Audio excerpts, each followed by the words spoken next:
Our cat King was a scaredy kitten when we got him from his breeder, and the small kitten was very creative in finding hiding places.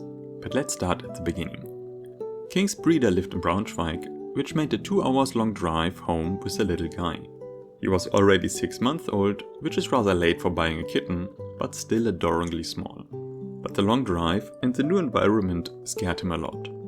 He was trying to hide when we wanted to comfort him during breaks, and when he couldn't hide, he mimicked a statue.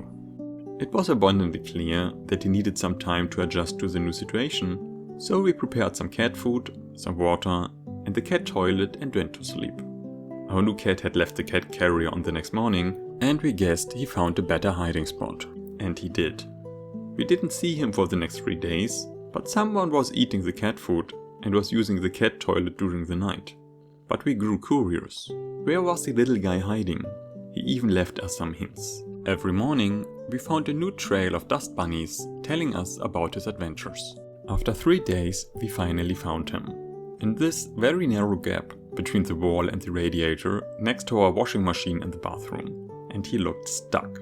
So we carefully moved the washing machine a bit, hoping that would give him some space to maneuver, but he didn't dare to move while we were watching. When we checked on him some time later, he had changed positions. He also accepted some petting, but he didn't want to leave.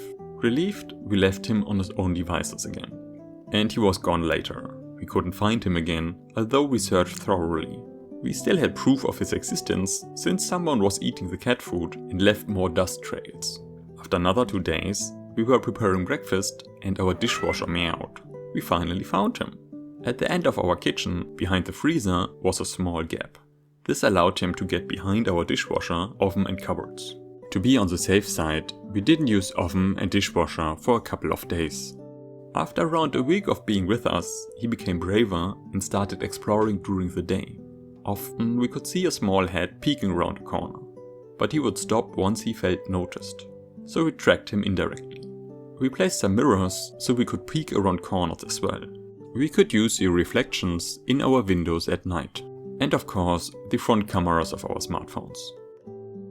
A bit later he started playing with some toys, but he was always prepared to run. He often checked if we dared to come closer. If we did, he would stop playing until we kept the proper safety distance. He grew more confident each day, and he finally accepted us as new family members. And he lives up to his name, King.